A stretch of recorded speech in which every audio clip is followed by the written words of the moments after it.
A widow with triplets was being auctioned to pay her late husband's debt, until a silent cowboy stood up and the wind blew low through the hollow town of Dusk End, the kind of wind that didn't howl but whispered, like it knew sorrow had taken root in the dust and dared not disturb it too loudly.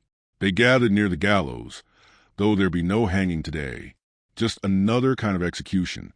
Lilah Whitford stood on the raised platform that used to be a preacher's stage before the chapel roof caved in one spring rain too many. Her chin was lifted, but her eyes had gone somewhere far behind them, where dignity clung tighter than breath. The hem of her gray dress danced around her ankles, too long, too thin, threadbare as a prayer spoken one time too many. At her feet, 3 small figures clung to her skirts, triplets, barely 5. Their hands were smudged, their cheeks ruddy from sun and wind. They did not understand the weight in the air, not fully, but they knew enough to stay quiet. Mama's silence was its own sermon. Sheriff Tillman leaned on a crooked post, hat in hand, eyes downcast. He didn't like this any more than the others did, but liking and law were never great friends in Dusk End. Behind him stood Ephraim Kane, tall in his black vest, boots polished like he'd never walked through anything as humble as mud. His gold pocket watch glinted when he flipped it open. "The debt stands at $283, he said, voice smooth as a snake sliding through high grass. With no property left, no kin to claim her, the court sees fit to offer Mrs. Whitford's labor to the highest bidder, term to be no shorter than 5 years. There was no court, not really, just Ephraim's coin in the judge's coat pocket, and a paper no one dared read too closely. Lilah said nothing.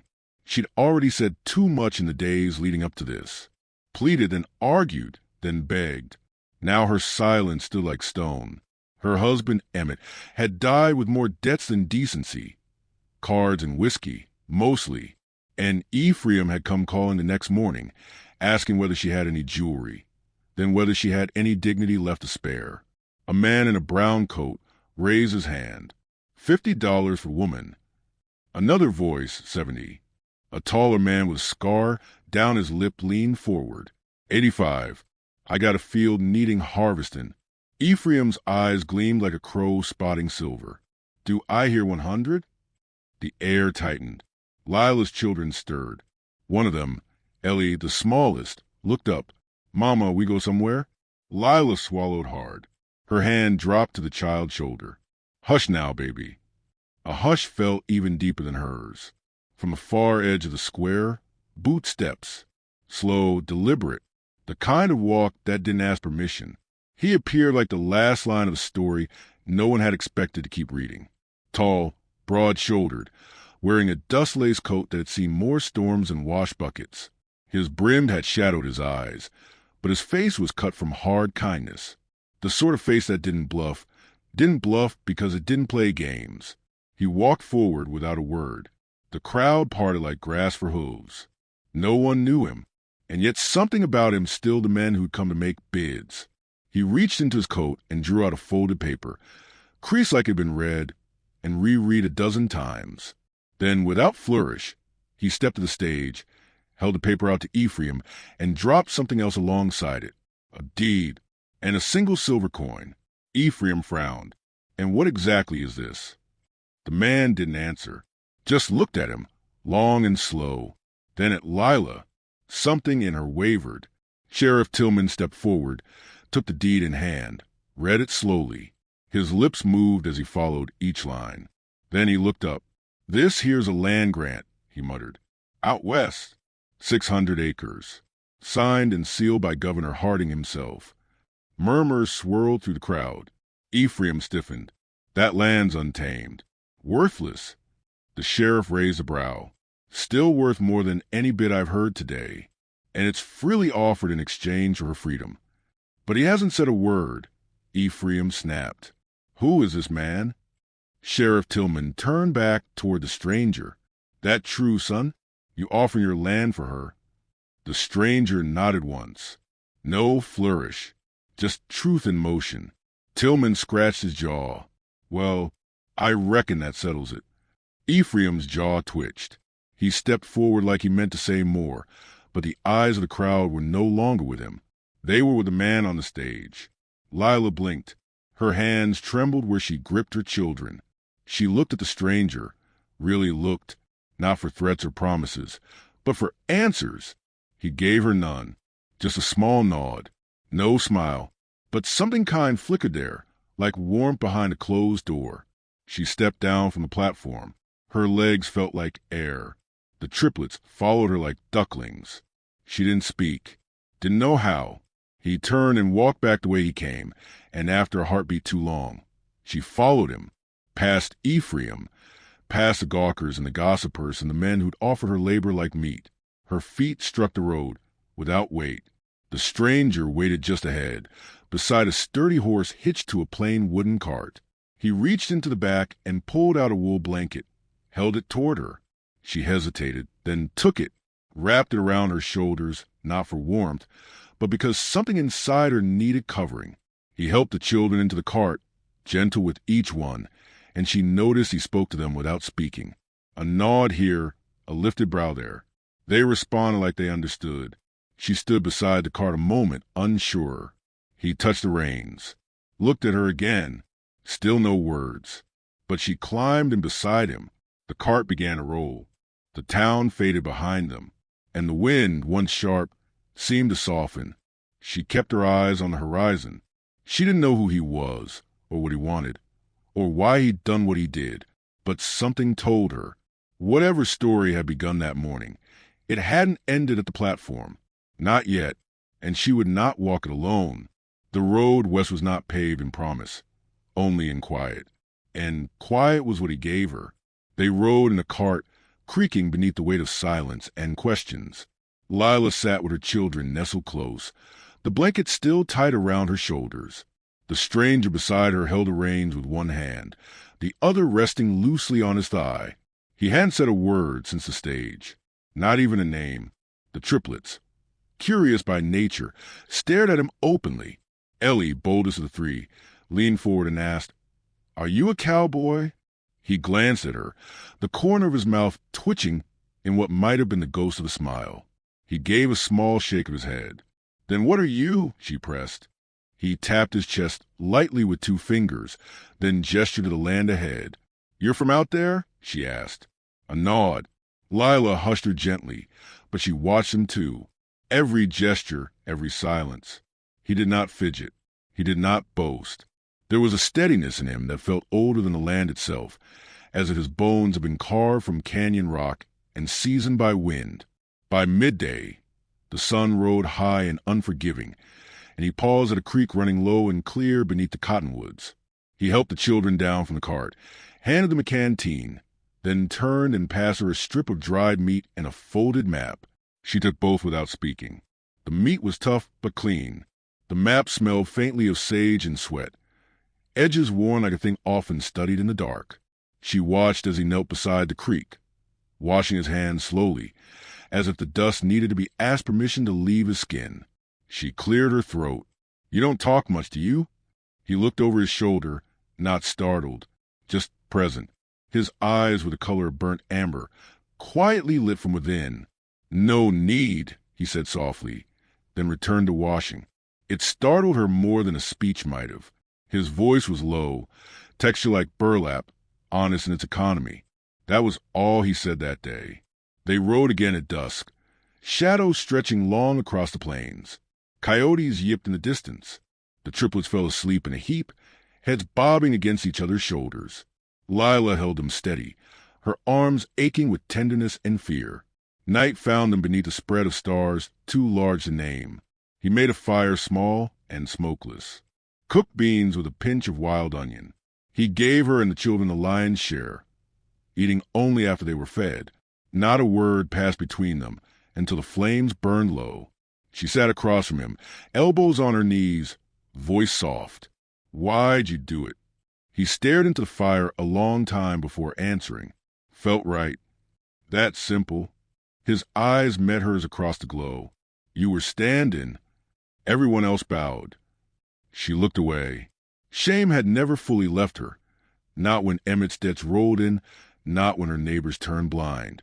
But something about the way he said it made her feel less like a failure, and more like a tree that had refused to break in wind. "My husband," She began, then stopped. He waited, not pressing. She swallowed. He used to be good, before the bottle got to him, before cards took our pantry. He wasn't cruel, just weak. He nodded, not judging, just listening. He said he'd fix it. He always said that. Then one night he never came back.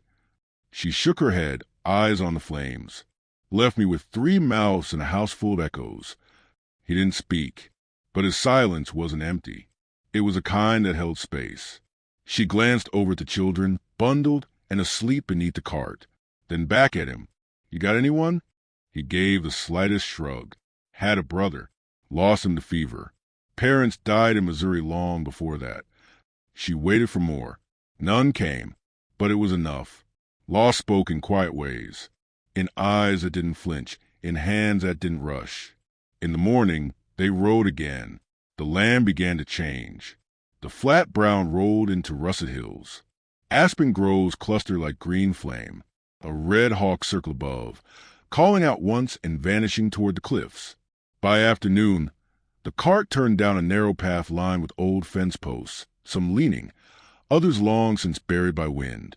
Lilah recognized the shape of solitude. This land had been claimed not by men but by time. And there it was, a house of timber and stone, modest but upright, porch sagging a little, one shutter missing.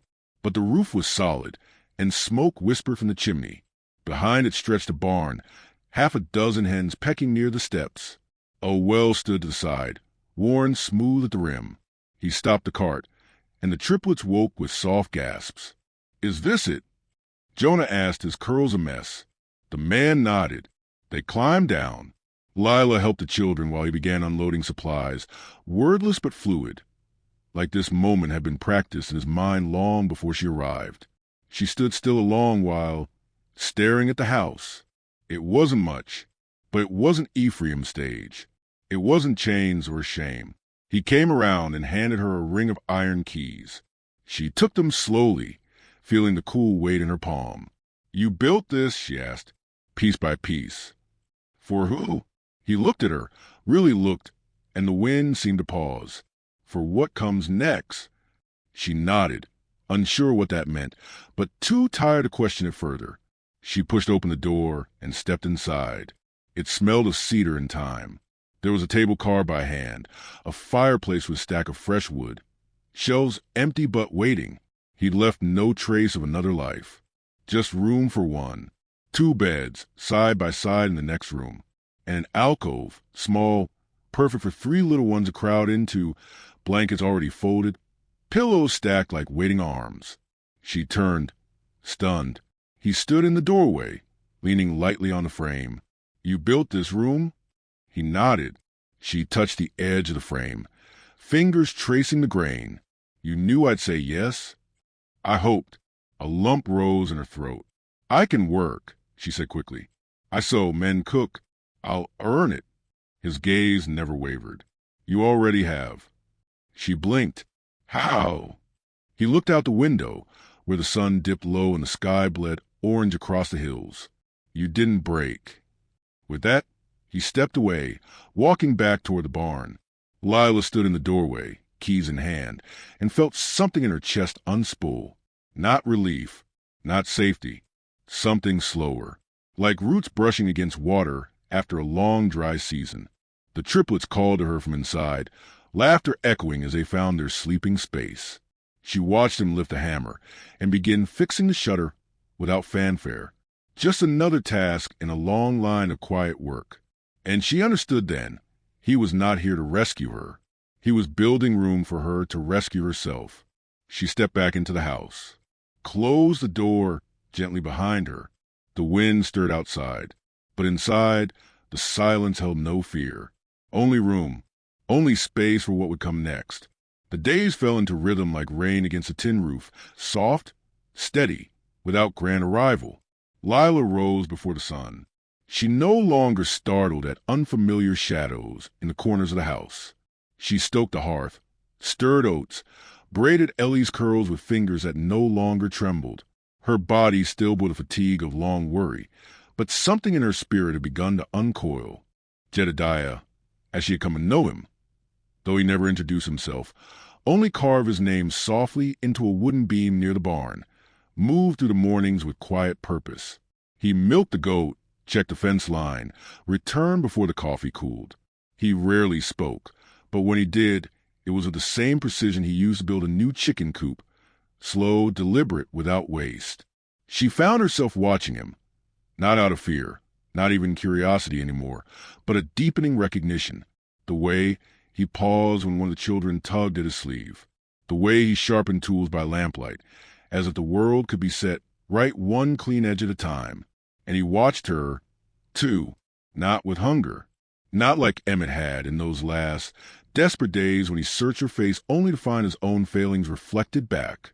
No, Jedediah saw her like she was a puzzle he didn't need to solve. Just sit beside until the pieces found their place. They shared work. That was how it began. She mended shirts with careful thread. He built shelves where none had been asked. He never praised, but left signs. A better blade left near the wash basin. A pot of wild honey on the windowsill. She never thanked him aloud. Her thanks was fresh bread at his place on the table. A coat restitched before the first frost. The children bloomed faster than the wildflowers near the edge of the pasture. Jonah took to whittling under Jed's watch. Small animals carved from old pine. Ellie followed chickens like they were royalty, naming each one and giving them titles like Lady Eggleton and Duchess Peck. Ruth, the quietest, preferred the creek, where she spoke to stones and waited for them to speak back. In the warmth of those days, Lilah began to sing again, not for anyone, just softly, while sweeping or hanging laundry. Sometimes he would pass by and pause, not interrupt, just listen, then move on. It was on one of those still afternoons, with clouds like pulled cotton hanging low over the hills, that she found him behind the barn, driving a post into the earth. She leaned on the fence and watched. "What's this for?" she asked. He didn't look up. "A line for beans." She nodded. "Spring's a long way off." He glanced over, wiped his brow with his sleeve. "Things need time to take root." She smiled faintly. "Like people." He set the hammer down. "Some folks plant themselves too fast. Others never do." She didn't reply right away. The silence stretched between them, not awkward, just wide. Then she stepped forward and handed him the water flask from her hip. He drank, handed it back, and finally said, "I wasn't sure you'd stay." "I wasn't sure either," she admitted. "What changed?" She looked back toward the house. Ellie was on the porch drawing chalk flowers on the planks. "They needed a place to grow," she said. Then quieter, "And so did I." The following days unfolded like pages turning gently in a well-loved book. They built a small enclosure for the goats together. She watched his hands as they measured and sawed, calloused and capable, never harsh. He spoke more now, just in pieces. Little stories. A brother named Isaac who once raced trains on horseback. A mother who sang while she chopped kindling. His voice was like gravel under water, textured and deep, and when he laughed, rarely, it was a quiet thing, like it surprised even him. One night, a storm came fast. Thunder like judgment, wind pushing at the shutters. The triplets whimpered in their beds, afraid of the cracks in the sky. Lilah rushed out into the rain, barefoot, hair streaming, looking for Jed, worried he'd gone to check the animals. She found him in the barn, calm, lantern swinging above them. "You're soaked," he said. "You didn't come back." I needed to be sure they were safe. His voice held no panic, just that same steadiness. The storm raged around them, but in that barn it felt far away. She stood there, dripping, breathing hard. He took off his coat, laid it over her shoulders, and said nothing more. Their eyes met, the silence pulsing between them. He didn't reach for her, didn't speak her name, but she felt seen, so deeply seen it made her chest ache. She left before the rain slowed, but something had changed. They didn't talk about it the next day, but when she set his plate down for supper, their hands brushed. He didn't pull away. Then the letter came, folded neat, sealed in red wax, brought by a rider with no words. Jed opened it by the fire, eyes scanning with slow weight. "What is it?" she asked. He didn't answer at first. Then, carefully, he passed it to her. The handwriting was tight and cold. Jedediah Clay, you are hereby warned that your claim west of Dusk End is under dispute. A formal hearing will commence in 3 weeks, led by Magistrate Ellison, with claims submitted by Ephraim Kane. Her throat tightened. He's coming for the land. Jed nodded. You knew he might. I did. Then why didn't you say something? He met her gaze. Would it have changed your choice to stay? She looked away. No. He stood then, walked to the door, stared out into the night. His voice came soft. He'll come, with papers, maybe worse. She stepped beside him. So we fight. He looked down at her, eyes unreadable. You fought enough. No, she said. I've survived enough. There's a difference. He stared at her a long moment, then nodded once, just like he had the day they met. That night, the children slept peacefully. The storm was far behind them now. Lilah lay in her bed, staring at the ceiling, listening to the wind, not afraid, just waiting, because roots had taken hold, and the wild things, those battered, beautiful pieces of herself, had begun to grow soft and shelter a home not made by walls alone. IT was just passed on when the dust trail rose on the horizon, long and deliberate, like a finger pointing back toward everything they thought they'd left behind. Lilah stood on the porch, apron dusted with flour, her hands still from kneading. The children were inside, making birdseed crowns and humming to themselves. The wind that morning was too still. No whisper, no warning, just the kind of hush that meant something was coming. Jed stepped from the barn before the rider came into full view. He already knew. She could see it in the way his shoulders squared, not with fear, but with that quiet readiness he always wore when work needed doing. The rider arrived first, tall and expressionless. Dust streaked across his coat. Behind him came a second man on a bay gelding, and behind them, Ephraim Kane, still dressed in black, still wearing that smile like it had been stitched onto his face by a taxidermist who'd never seen a living thing. Lilah moved toward the steps, but Jed raised a hand, not to stop her, just to remind her she didn't have to come any closer than she wanted. She stayed at the edge of the porch, back straight. Ephraim dismounted slow, like he was stepping onto a stage again. He tipped his hat. Well now, he said, ain't this just a picture of domestic paradise? Jed didn't respond. Ephraim pulled out a paper, waved it like a banner. Claim filed. Judge writing in this week. But I figured I'd get ahead of it. Be neighborly. This is our home, Lilah said. Her voice was clear, and it didn't tremble. Ephraim glanced at her, as if finally noticing something worth weighing. Darling, you always were a little too proud. Just like your husband. Look where that got him. Jed stepped forward then, not fast, not threatening, just there, his presence louder than Ephraim's words. You came to settle something? Jed asked. I came to collect what's owed, Ephraim said, voice slick as oil. That land deed you threw down in town? Turns out the ink's older than your claim to it. Found me a surveyor who says this land falls half into my grandfather's holdings. I'll let the judge tell official, but I came an offer. He pulled a second paper from his coat and held it out. Jed didn't take it. Lilah did. Her eyes scanned it, every line colder than the last. He wants us off the land, she said, or we work it under his name. Could be worse, Ephraim shrugged. Could have let the courts take the children too. But I'm merciful.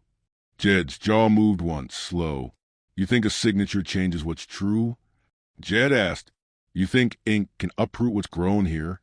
I think law don't care about truth, Ephraim said. And neither do men with badges when they smell coin.